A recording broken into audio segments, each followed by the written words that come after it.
आशिफ इकबाल, क्या बिहार से भी इतनी ही लंबी लिस्ट सामने आने वाली है?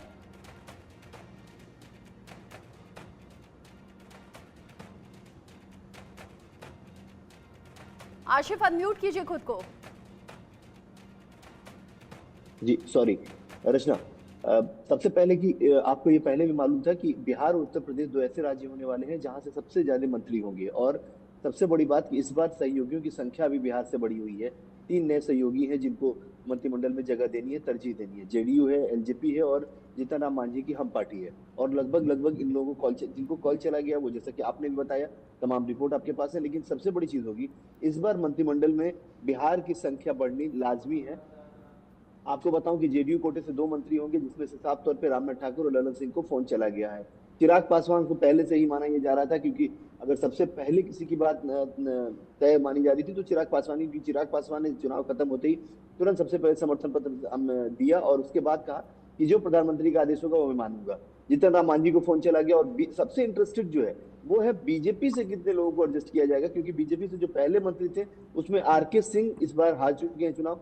तो इस बार नए लोगों में क्या जिस तरीके से रविशंकर प्रसाद और राजीव प्रताप रूडी जो पहले मंत्री थे, क्या उनको एडजस्टमेंट होगा, ये देखना दिलचस्प है। अभी तक इन लोगों को फोन नहीं गया है, लेकिन इंतजार करना होगा थोड़ी देर के अंदर, क्योंकि फोन जाना है, क्योंकि 11 बजे तक सबको पहुंचना है। चाय पर नियंत्रण मिलने वाला है। कल रात में, देर रात में अमित शाह ने, गृह मंत्री ने भी एक इंडिकेट कर दिया था कि किसको किसको हम बुला रहे हैं और कैसे कैसे लोगों को आना है। खास तौर पर आप समझना होगा कि जीतन राम मांझी, चिराग पासवान, रामनाथ ठाकुर, ललन सिंह, इन लोगों को फोन चला गया।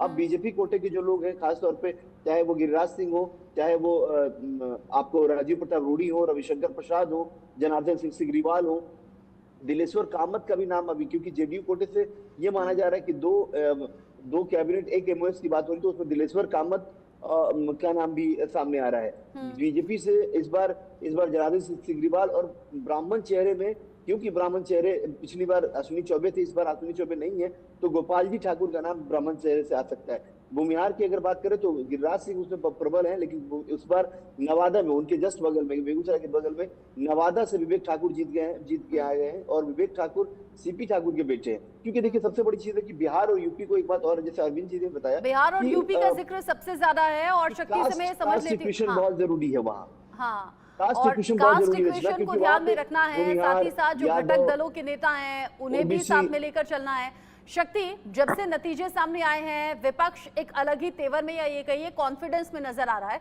और इधर बीजेपी जो कि घटक दलों के साथ मिलकर एनडीए सरकार बनाने जा रही है और लगातार ये तीसरी बार है। लेकिन विपक्ष के अलग अलग लीडर, इनफैक्ट आज सुबह में भी कई लीडर ये कह रहे हैं कि अगर आप ये सोच रहे हैं कि टीडीपी से चंद्रबाबू नायडू और जेडीयू से नीतीश कुमार चुप बैठ जाएंगे तो ये गलतफहमी है। वो अभी तक भी इस तरह के बयान दे रहे हैं, जबकि आज शपथ ग्रहण है। जब घटक दलों को साथ में लेकर चलना है तो खुश भी रखना होगा। क्या इस बार ये समझें कि बिहार से सबसे ज्यादा मंत्री होंगे यूपी के साथ साथ?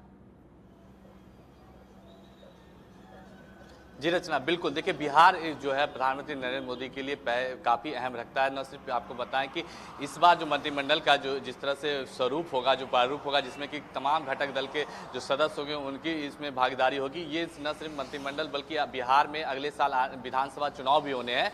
ऐसे में विधानसभा चुनाव को देखते हुए मद्देनजर तमाम जो दल हैं बीजेपी के साथ, जो एनडीए के तमाम सहयोगी दल हैं, जेडीयू है, चिराग पासवान की पार्टी एलजेपी आर है, जीतन राम मांझी की पार्टी हम है, इस तमाम जो गठबंधन के जो सदस्य हैं सभी को इसमें मंत्रिमंडल में शामिल किया गया है। चिराग पासवान को फोन कॉल किया। सबसे पहले आपको बताया कि इंडिया न्यूज़ ने बताया था कि चिराग पासवान, जीतन राम मांझी, ललन सिंह और रामनाथ ठाकुर को जो है मंत्रिपद में शामिल किया जाएगा। और आपको बताया कि एक चेहरे और भी जेडीयू से हो सकते हैं, उनको भी कॉल जाएगा थोड़ी देर में। और सबसे अहम ये है कि जातीय समीकरण को भी साधा जाएगा। न सिर्फ एनडीए के तमाम दल, आपको बताएं कि जिस तरह से रामनाथ ठाकुर जो है अति पिछड़ा समाज से आते हैं, कर्पूरी ठाकुर के बेटे हैं। कर्पूरी ठाकुर वही हैं जिन्हें भारत रत्न और बिहार के मुख्यमंत्री रह चुके हैं। ललन सिंह जेडीयू के कद्दावर नेता है, भूमिहार समाज से आते हैं और उनका जेडीयू में काफ़ी उनका पकड़ भी रहा है। उसके अलावा आपको बताएं कि जीतन राम मांझी अति पिछड़ा समाज से आते हैं, तो उनके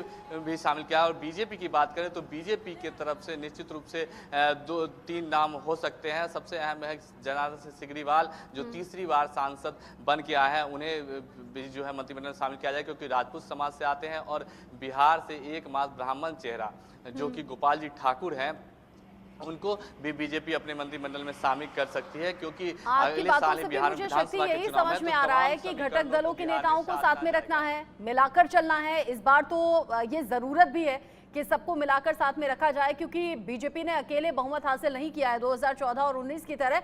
और हाँ, आपकी बातों से ये इशारा भी मिल गया, जैसे अभी आशिफ इकबाल ने जिक्र किया, कास्ट इक्वेशन मस्ट है। इस बात का ख्याल रखना कि कौन किस वर्ग से आता है, कौन किस जाति से आता है, इसका भी ख्याल मंत्रिमंडल में रखा जाएगा। आप रहिए मेरे साथ में।